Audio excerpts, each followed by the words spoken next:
asalaamaaleykum wa rahmatullah sama gars yi maa ngi leen siyaar lu bëri baa yéen ngi ci jàmm maa ngi leen di jaar leen jox seen wàccuwaay di leen wax bonjour le bonjour à tout le monde yéen ñëpp fu ngeen mën a nekk rek moo xam ngeen nekk Sénégal moo xam ngeen nekk ci beneen réew ñu ngi leen di nuyu di leen ziar leen jox seen wàccuwaay di leen wax ne tey nag vraiment am nañ nouvelle bu neex boo xam te ni justice Sénégal moo ñu ko jox le ministre de la justice Ousmane Diagne moom ci boppam. li gars yi jot wax mooy que ni il a saisi le procureur pour ñu mën a leeral les 80 morts xam nga li gars yi li wolof naan ëpp baax na ci lax bu tànk ëpp waaw baax na ci lax bu tànk xam nga gars yi dañu leen a nommé président ci gouvernement bi ñu yaakaar dañu leen a bàyyi den seetaan rek ñoom du ñu bàyyi di seetaan kenn parce que 80 personnes au moins 80 personnes ñoo génn àdduna war nañoo xam te 80 personnes ñan ñoo leen rey yan circonstances la ñu deewee. lu tax ñu rey leen parce que la plupart c'était des jeunes qui étaient désarmés amuñu benn arme boo xam ne yor nañ ko ci ñoom yoruñu woon benn ngànnaay kon xëy boom 80 morts war nga boom 80 morts entre 2021 jàpp 2024 dans une démocratie ça n'existe pas ce n'est pas une démocratie c'est une dictature loolu lañ dund jamono yi Macky Sall ñu nommé un gouvernement boobu ba tey muy tendefal bu ko passé fi mer nañ te yaakaar naa ni li tax tey le ministre actionné le procureur xam na ni moom bu ko defut son poste de ministre est menacé muy Ousmane Diagne parce que jamono bi seen patriotes yu bari ñu ngi def ay vidéo di def ay live ni kii du ministre de la justice bi ñu soxla ñun ndax ki ñu soxla dëgg mooy ministre bi nga xam te ni il vient et il met le dossier des 80 morts sur la table et qu'on le règle une bonne fois pour toutes et que les responsabilités soient situées. fan yii yëpp yéen a ngi dégg turam gars yi di ko coow ne dafa war a démissionner wala ñu dàq ko parce qu'il n'a absolument rien à faire dans le gouvernement parce qu'il n'a rien compris justice ba ñuy xaar ca moom gisuñ ko ci moom ba tey ba jamono bi dégg ngeen Juan Branco il y a 2 jours def naa ci vidéo di kaas ci Twitter ne moom li ko jaaxal mooy procédure yi mu commencé woon ci CPI pour ñu topp régime Macky Sall sur les 80 morts ou les plus de 80 morts parce que ëpp nañ ko. moom dafa gis ne bi gouvernement bees bi ñëwee muy Sonko ak Diomaye gars yi defuñ ci dara te loolu le ministre de la justice il a une responsabilité là-dessus tey nag ñoom nouvelle bu neex parce que ce qu'on a appris ce matin de plusieurs sources dont Seneweb mu ñu xamal ceci ñu lire ko si l'on en croit l'Observateur le ministre de la justice Ousmane Diagne a saisi par courrier le procureur général en vue de l'ouverture de l'enquête sur les violences politiques qui ont marqué le pays entre 2021 et 2024. Celles-ci ont fait au moins 80 morts, d'après un décompte du quotidien du groupe Futur Média. mu teg ci ne l'instruction du garde des Sceaux, donc le ministre de la Justice, a été transmise au procureur de la République chargé de diligenter l'enquête, signale le journal. léegi ci fan enquête bi ci lan lay porté wu donc li ñu xamal fi mooy ministre de la Justice saisir na procureur. Maintenant, ci yan dossier ci yan cas lañ saisir procureur mu ni l'enquête devrait se concentrer sur les crimes de sang meurtre ñi xam dañ leen rey assassinat pareil acte de torture ñi xam dañ leen torturer ci prison yi ku mel nañu Azoura Fall ak boy bi sant damay fàtte tur bi nga xam ne ñoom it ndeysaan dañ ne lu ne ci prison yi ak ñeneen ñoo xam te ne bu ñu doon expliquer li ñuy daj ci paquetage yu demee noonu da ngay sax tiit voire crime contre l'humanité ak ñi nga xam te ni voilà génn nañ ci seen ñàkk nañ seen bakkan dans des circonstances yoo xam ne kenn mënu ko expliquer jamono bi mu ni des sources proches du dossier donc lesquelles précisent que ces infractions ne sont pas couvertes par la loi d'amnistie loolu moom kenn du ko amnistie du lu ñu baale képp koo xam te ni laal nga ci képp koo xam sa loxo laal na ci ancien régime bi passé tu vas rendre compte au peuple sénégalais li tubaab naan boire le calice jusqu'à la lie tu vas boire le calice jusqu'à la lie duñ bàyyi dara mu dem parce que les jeunes qui sont morts n'étaient pas des jeunes armés c'était des jeunes qui étaient totalement désarmés qui étaient venus demander une justice pour leur propre nation kon tey on a une bonne nouvelle parce que le procureur a été saisi par le ministre de la Justice Ousmane Diagne il est obligé de le faire ndax bu ko defee ñu dàq ko moom ministre de la Justice il y a une colère qui gronde au sein de Pastef Pastef nag bu ñu defee pression nga ni dañoo xamante dañoo réew mais heure bu ñu defee pression da nga gis ni bu yàggee rek ñu am dara kon ñii li ñu nekkoon ñoo ko tey nemar gi ñu nekkee woon di nëbb-nëbbal ñoom ñoo ko tey il a fallu que booy def pression bu méttee menacer le ministre de la Justice pour que ce dernier se réveille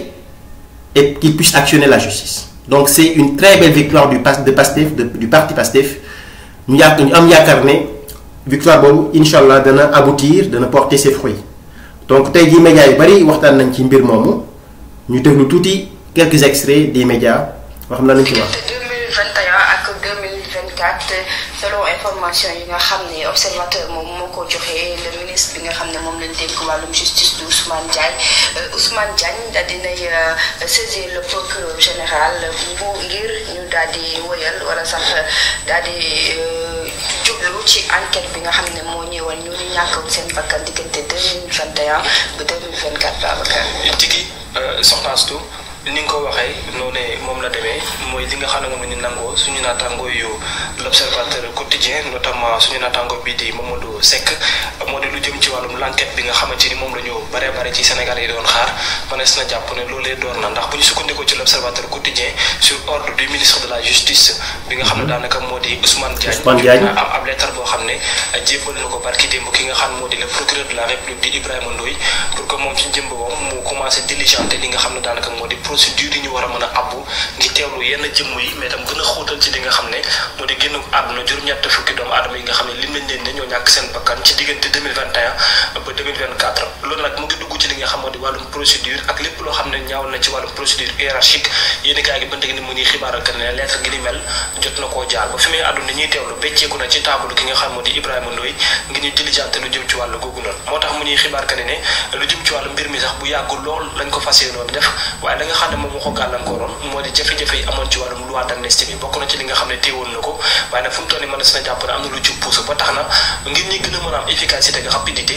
ñoom dañoo ciblé fu mu toll nii crime de sang yi ak lu jëm ci wàllum torture yi nga xam ne lu jëm ci wàllum loi d'amnistie bi da koy écarté ngir ni dooree wàlle seen liggéey foofu moo tax yéen gi mu ngi xibaar que ne Ibrahima Ndoye fu mu toll nii ci gënu guyam la te la nga xam ne moom moo dooraale mooy fan yi daal nga xam ne lu ñuy dëgmal dina bari lool ñoo xamante ni dañoo subiroon ay torture dinañ leen convoqué pour dal leen teewlu ñëwaat li nga xam naa nag moo di torture yooyu noonu ñu jotoon a subir beneen boo xamante ne jot na caa bokkee ni daal duñu ko baaxee mooy que ne fan itam ñuy dëgmal ñenn ñi nga xam ne ñu ñàkk seen ay doom wala seen ay wujjur dañ leen woo également aussi pour teewlu leen lu weesu li nga xam ne am comme ay preuve pour teewlu ñi nga xam ñoo di famille yooyu ñu mën a expliquer également aussi seen am njaboot ginnaaw bi nga xam ne ñàkk nañ seen bakkan seen anam la woon ak lu jëm li nga xam moo di ñàkkum bakkan googu fan la woon ak ci lan loo xam ne daanaka lañ jàpp ne moo ko tënk lépp nag ngir répondre présent ñëwal li nga xam moo di justice gi ñu jàpp ne ñu bare ci askan bi jàpp nañ ne lu war a mën a am la surtout ñi nga xam ne ñoo nekk tey au pouvoir te mu dënoon tamit ci càkkutéef ak bëgg-bëggu l'actuel président de Pastef Ousmane Sonko. Absolument. Donc wax na wax jam solo loolu bëgg-bëgg Ousmane Sonko la woon Ousmane Sonko il s'est battu pour une justice pour toutes les victimes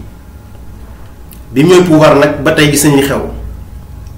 moom mi ngi def limman président Diomaye def mi limman Diomaye mais Diomaye ngeen baal ma dafa xaw a yéex loolu ci mbir yi il est totalement entre les mains du système Diomaye il est totalement entre les mains du système mais nag li wolof naan ëpp baax na ci lax bu tàng moom laa wax léegi tant que defuloo pression doom jàmm tant que defuloo pression doom li nga bëgg bis bu ñu noppi woon naan yàlla baax na yii ñu def ñëpp danañ ko dugal ci amnistie bi ñu baal gars yëpp wax ji jeex ñu naan dañuy réconciliation nationale mooy lan ñun on veut la paix au Sénégal on n'a jamais eu de problème avec personne mais nag bu ay nit yoree am réew diggante ñeenti at 2021 ba 2024 ñu rey ci lu mat plus de 80 jeunes mais jeunes yooyu dañoo am papa am yaay am ay famille amoon un avenir am na ñoo xamante ne étudiant lañu woon am na ñoo xamante ni dañ doon liggéey ay menuisier lañu ay maçon lañu woon waroon nañu mën a màgg tekki bokk ci doxal dëkk bi ñu boom leen duma leen am na ñoo xam ne prison yi lañ nekkoon ñu gaañ leen ba yàq ci ñoom ay cër ñu am ministre de la justice boo xam ne dafa ñëw di nemmaaral waaye gars yi def nañ pression boo xamante ni wane na ni Pastef heure bu defee pression rek am dara fi ngeen ko jàpp noonu kese la violence bi doy na ñun soxla duñ violence parce qu'on n'est plus dans une face à des barbares on a à la tête du pays Ousmane Sonko et Diomaye Faye waaye nag bépp ministre boo xam ne jox nañ la poste de liggéeyloo gars yi fi ngeen ko jàppoo noonu la teg leen ko pression bu méttee ba nga xam ne ministre moom ci boppam dana mujj obligé def liggéeyam la ko may mu ñàkk postam kon gis ngeen la pression que vous avez mise sur le gouvernement commence à porter ses fruits commence à payer nii rek la nag amul ay négocier amul dara ñun jàmm lañ bëgg ak salaam waaye nag dans la justice parce que comme que réew la boo xam ne réewu naafeq la réewu masla la bis boo noppee waxuloo ñu bàyyi lépp mu sedd pertoon seen ñàkkoon seen bakkan perte ba faaw te booy loolu taxutoon ñu doon xeex Pastef. Donc la pression a été payante. Donc la pression que vous avez mise sur le gouvernement a porté ses fruits. Bravo à Pastef, bravo à Ousmane Sonko et bravo à tous les patriotes qui ont tenu pendant des mois, voire 1 an et tout égal, ils ont réinté pour que justice soit faite. Ça c'est une très bonne nouvelle. Enfin, le ministre de la Justice, Ousmane Diaye, actionné le procureur de la République, le procureur donc de la République qui va se prononcer sur cette affaire et que l'enquête peut commencer et puis les responsabilités seront situées. Toutes les personnes qui ont été impliquées de près ou de loin à cette affaire devront rendre compte à la justice sénégalaise et au peuple sénégalais qui est le seul maître de son destin. Donc, kontaan naa trop ci waa Pastef pression bi ngeen teg metti na coow li bari na waaye il a fallu cette pression pour ñu mën a am lii ndax bu pression amutoon tey duñu am lii kon di ngeen ko jàpp baax na gën a leen a jàpp bu dëgër sama gars yi teg pression di surveiller ministre yëpp ku ci nekk benn par benn ku ci ne lañ la jox donc war a liggéey ci na mu matee parce que on a demandé à ce que le gouvernement arrive au pouvoir, on a demandé à ce que Macky Sall tombe, Macky Sall est tombé, Ousmane Sonko et Diomaye sont arrivés au pouvoir. Képp koo xam ne jox na li nga poste bu mën a doon moo xam ngay PCA moo xam ngay ministre moo xam ngay diplomate moo xam lu mën a doon dañuy xaar ci yow defuloo ko def leen pression ñu wàccee ko teg fa keneen à sa place qui va faire le boulot pour nous. Kontaan na sama gars yi, merci, à très bientôt, au revoir.